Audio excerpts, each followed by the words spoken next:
Let's start with the word, because it always starts with the word. Tell us about the journey of the script and how we wound up at this moment. So, Greg, do you want to start? Yeah, I wrote the script 25 years ago. It was my first assignment and at Disney with Trilogy Entertainment. And I told them I wanted to write an action adventure character because the previous attempts at, doing these black stories, historical stories, were all history lessons. And I wanted to do something exciting and vivid and would sell as entertainment. And because I was working for the Writers Guild minimum, they didn't much care. They said, go for it. And, I turned it in and they sent me a bottle of champagne. And I said, why? And they said, because the script's great. And I said, aren't all of them great? I really didn't know anything about the business. And then Disney said, we're not going to make it. And I, once again, didn't understand, why aren't you going to make it? You just paid for it. And they said, we have hundreds of scripts we pay for. So I asked John Watson, the principal, I said, are you going to make them, let's go out to the town. He said, we can't do that. We're exclusive. He said, you take the script. Now you're the producer. Get it made. Now, I didn't realize at the time he sent me on a fool's errand. So that's kind of the start of it. And over the 20-year period, yeah, I took it to everybody, but the town wasn't ready to, they weren't ready to do that. And I realized the environment had to change. So I kept looking for a comp after all that rejection. And Deborah says the comp is Hidden Figures, and I'm sure that helped. But I was looking for something very specific. And my agent called me about, I think, 7 or 8 years ago. He said 12 Years a Slave is in development. And I said, that's the comp I need. He said, well, let's see if it gets made, and does it do business? And it did both of those things. It took, so 2 years after it came out, that's when I called Deborah, 2015, and I said, I got this Harriet Tubman script, and it's different because it's action adventure. And I'm sure she doesn't mind me saying at the time. She took maybe about a week to read. She said, this is great. I said, well, you act surprised. And you said, well, I thought it was going to be a history That's lesson. right. And exactly, I said she is like badass Pam Grier, and I totally, you positioned her as this historical action heroine, and we have carried that forward, to what you just saw tonight. So, When I came on, it was really about trying to really fill in the details of her life through the research, like trying to get the real Harriet Tubman story and the authentic story of her family, and just to bring the real woman, but to keep that sense of the action heroine. Cynthia, what you've done is so remarkable. How was it stepping? How was it stepping into these shoes, these historical shoes from 150 plus years, well, I hate to say 170 plus years, I can't do my math very well, to a time that was so vastly different from ours, yet there's still a few little remnants around today? It was overwhelming because I knew there was a big job ahead, and I knew I take the responsibility very seriously of telling the story and trying to be as truthful and as full as I possibly could. So I did the research, made sure I did my research. I knew it was going to be a terribly physical job. So I got myself ready, training most days, every day. And then whilst I was on it, I was training again. And sitting with Kasi was really a blessing. The two of us were able to have a lot of conversation about what we wanted to bring out of her, looking at pictures, trying to map her face, trying to find her voice, because there's no recording of her. Right. So we had to find something that was very different to mine, both in speaking and singing, because singing really was a part of her story. And breaking those things down and using that to really find her made the task less gargantuan, I guess. Yeah. And when you say singing was a part of her story, could you give us a bit more detail on that? Well, so for me, singing is a wonderful way of telling stories and communicating stories. But for Harriet, it really was about pure communication. It was about getting something from me to you. So she would use specific verses in the songs that we heard to tell people that she was there, that she was leaving, that it was safe, that it wasn't safe, when to leave, when not to leave, come now, don't come now, all of those things. And so we wanted to make sure that what we had was not flowery or colored in any way. It was pure and specific, and that's what we were trying to find when it comes to That was fascinating to see that at work, that sort of subtle communication. Yeah.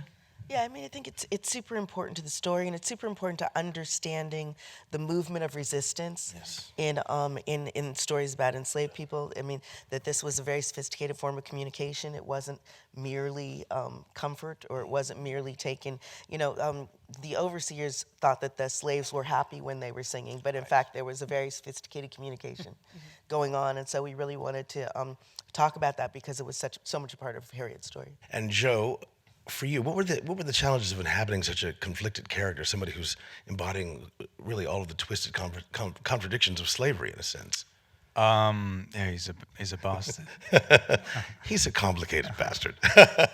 It's tricky. I was saying before, because there's really nothing to relate to in terms of his position and his family and what they did, and the idea of slavery is so far removed, and it's abhorrent and repulsive, and so it's tricky to find a way in from there. But what I tried to do was find some kind of human element within him that made him more accessible. And I think for Gideon, it was that deep sense of confusion about his feelings for Minty, of Harriet. I was saying before, they would have grown up as children and played together, and there would have been an innocence and a purity between them. And then at a certain age, he would have been told that that's no longer acceptable, and a line would have been drawn, and he would have been told that there's a division now, or there's hate even now. And the amount of confusion that must have left him with is unimaginable. And I think he's someone who's deeply tangled inside. And whatever that is that's deep down in him, whether it's love for her or whatever that is, there wasn't a language within him or around him to allow that or to understand that or express that. And so I tried to understand him more from that more human side of confusion or family loyalty and obligation, because trying to understand him from the point of view of just black and white slavery, it's impossible. I want to talk a little bit more about how this whole cast came together. Mm-hmm. How was that process? So I went to go see The Color Purple, and just because it was amazing, and just sat there and was blown away by this one, and said she's our Harriet.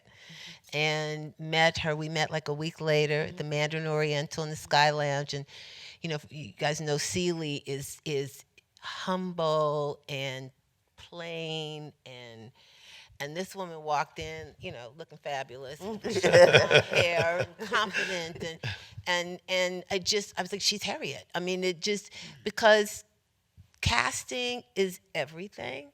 And casting a biopic is everything, and you just embodied the essence of strength and fierceness.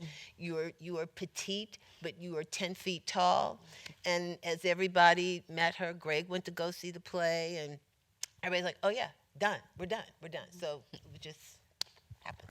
And I'd like to ask you, Terence, about the score, because the score for me it's so orchestral, moody. It's contemporary, yet it evokes the period. It has this crazy duality, and it's so American. I would love to hear about your strategy for this and how this all came about. Well, some of the things that you're talking about was purposely done. I kind of felt like Harriet's story needed to have grandeur. It needed to have something that could place it in another realm. I know sometimes with movies like this, people want to go the historically accurate route. I didn't necessarily want to do that. I wanted this story to be something that could resonate around the world, But at the same time, Harriet's character, man, is complex. It's an interesting thing because, we were talking about it earlier. When Casey first called me and talked to me about it being a superhero film, I had this whole notion of what that would sound like, and I started, but even before she started shooting, man, I started doing little things in my studio and coming up with little rhythmic ideas, and none of that stuff worked, because I realized I was coming from it from the framework of thinking like a man, and when I started to see the film, and just her performance was just amazing. and very inspiring for me. When I saw it, I said, "Oh, I have to take a totally different approach," because Harriet was a very strong person, but also very compassionate, and we all have been talking about her conviction of her faith. So all of those three things had to play a role in what eventually became the score. I started coming up with ideas, and then Casey came down to New Orleans, and she came down for Jazz Fest. As one does. Yeah. I mean, so we did a twofer. We hung out for Jazz Fest, and then while the family was out imbibing, we shall say, we went up to the studio and just had a long conversation, and I played her some things, and we just went through it scene by scene and just kind of whittled away at it. And she would tell me, "No, this is too big here. I think it should be this here," and we just kind of arrived at what we have now. Well, what was it like for you guys, dressed that way, working in this weather, functioning in that environment? In the corsets. And corsets.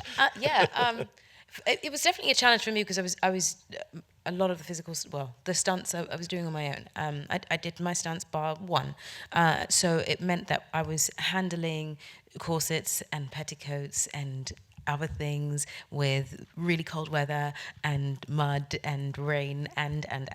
But I felt like that was all really necessary. I felt like that was the best way for me to get as close to her experience as I possibly could. I was really trying to remove any, I guess you can call it a veil, any veils between myself and her. Yes. So I could be as truthful as I possibly could. I always knew that I would be safe. I knew that however cold it would get or however difficult it might be, I would always be able to come out on the other side and be safe. But I don't know that Harriet knew that, So I think as I was willing to do and go as far as I possibly could, knowing that she didn't have the choice Yes. to do so or not. Well, thank you guys. We're out of time.